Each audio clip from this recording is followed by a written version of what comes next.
2, 3. Assalamualaikum warahmatullahi wabarakatuh. Kami, calon guru penggerak Angkatan 10 dari Kabupaten Pemalang, akan melakukan demonstrasi kontekstual modul 2.3 coaching dalam rangka supervisi akademik. Bersama saya, Dewi Retnawulan dari SD Negeri 075 dan Larasati dari SMP Negeri 3 Moga. Untuk Teguh Budianto dari SMA Negeri 1 Moga. Saya Abid Surosatyo dari SD Negeri 2 Moga. Selamat menyaksikan. Assalamualaikum Bu Laras. Waalaikumsalam warahmatullahi wabarakatuh. Apa kabarnya ini hari ini? Alhamdulillah baik, Bu Dewi. Bu Dewi sendiri apa kabar? Alhamdulillah, saya juga sangat baik hari ini. Bu Laras, seperti rencana kita, hari ini kita akan melakukan, saya akan menjadi supervisor di proses coachingnya Bu Laras nanti ya. Jadi yang pertama, saya ingin kita mendiskusikan rubrik dulu ya Mbak ya. Yeah. Jadi nanti yang akan saya amati, Bu Laras apakah sudah sesuai alur tirtanya atau belum, terus bagaimana memberikan pertanyaan berbobot kepada coachingnya.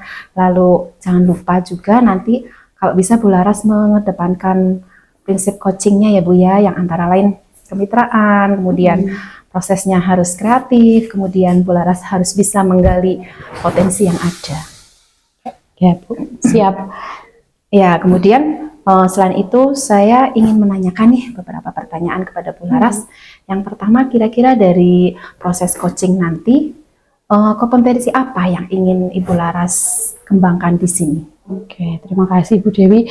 Kalau dari kompetensi yang ingin dikembangkan itu ya sesuai dengan kompetensi dari coach atau coaching itu sendiri. Yang pertama itu presence ya, hadir secara penuh, kemudian mendengarkan dengan aktif, terus kemudian juga bisa memunculkan pertanyaan berbobot untuk coachingnya, terus yang terakhir proses mendengarkannya itu dengan rasa seperti itu.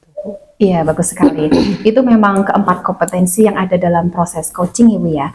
Kalau boleh saya tahu dari keempat kompetensi itu, untuk lebih spesifiknya dalam proses coaching kita hari ini, Bu Laras ingin mengembangkan kompetensi yang mana nih? Baik, dari empat itu memang saya ingin berfokus untuk dapat memunculkan pertanyaan berbobot, Bu.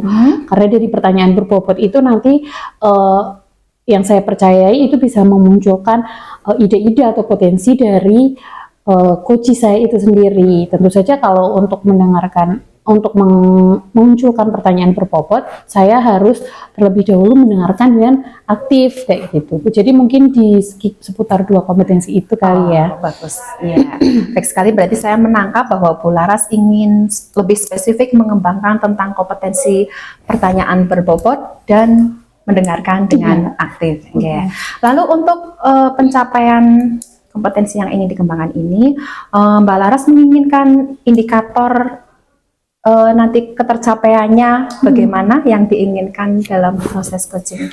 Baik, kalau dari tadi kompetensi yang ingin saya kembangkan, yang fokusnya itu ya tadi ya Bu ya, tentang mendengarkan secara aktif dan pertanyaan berbobot. Nanti saya rasa ketika saya bisa memunculkan itu, indikatornya coach saya itu bisa muncul ide-ide atau potensi-potensi untuk menangani masalah-masalah yang mungkin nanti akan disampaikan oleh coach saya. Kurang lebih seperti itu.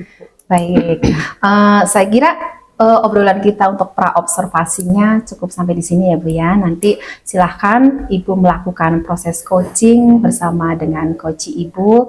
Semoga proses coachingnya berjalan lancar dan Ibu mendapatkan apa yang diinginkan. Ya. Terima kasih, monggo silahkan. Ya, Bu, terima kasih.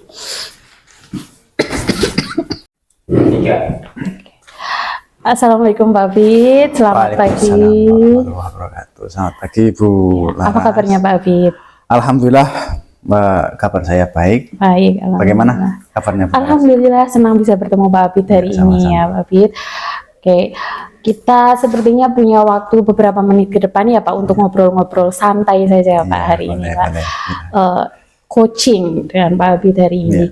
Kira-kira untuk pertemuan kali ini tujuan atau Pak Abid pengennya dapat apa sih dari pertemuan kali ini? Iya Bu, terima kasih atas waktunya. memang beberapa hari ini saya sedang memiliki pikiran tuh, Ya. bahwa nanti ketika siswa saya masuk, itu bagaimana caranya biar siswa saya itu tidak bosan di kelas, terus aktif di kelas. Ya. Itu yang menjadi permasalahan yang sedang saya hadapi. Oke. Itu menjadi pikiran saya. Mudah-mudahan dengan coach ini, dengan coaching kali ini saya bisa mengeluarkan ide-ide untuk menghidupkan suasana kelas nanti yang saya ambil.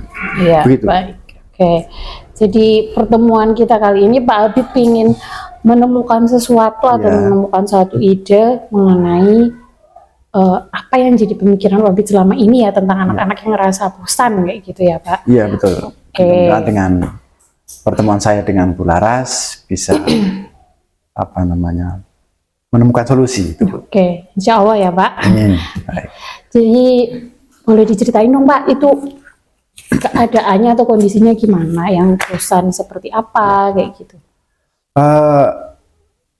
Anak-anak saat saya mengajar di kelas itu, di awal pembelajaran itu anak-anak memang antusias Ya. saat pembelajaran, saat saya menyampaikan tujuan pembelajaran, saat saya memberikan materi, itu di awal pembelajaran anak-anak antusias, Ya. kelihatan antusias, namun pada pertengahan pembelajaran itu anak-anak sudah kelihatan gelisah.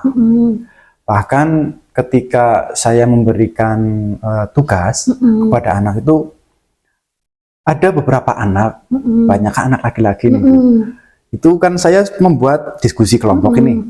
Anak-anak yang sudah saya buat kelompoknya, setelah saya berikan tugas, tuh anak-anak itu cenderung menggerombol sendiri, memisah dari kelompoknya yang tadi ditentukan.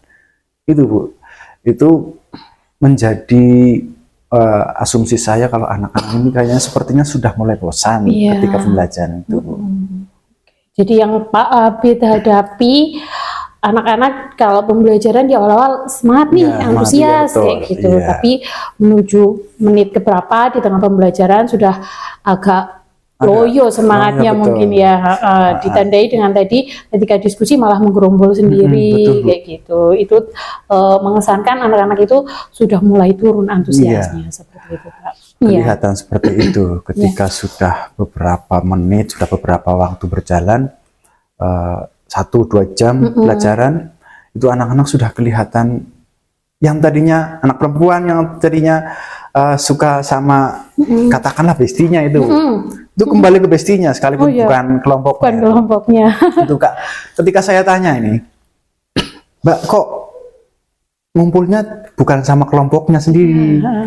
Iya Pak. Tanya apa? Jawabannya dia, iya Pak, karena saya lebih enak sama ini, ngobrolnya nyambung. Terus kalau ditanya dia bisa jawab. Beda kalau sama kelompok saya gitu, Bu.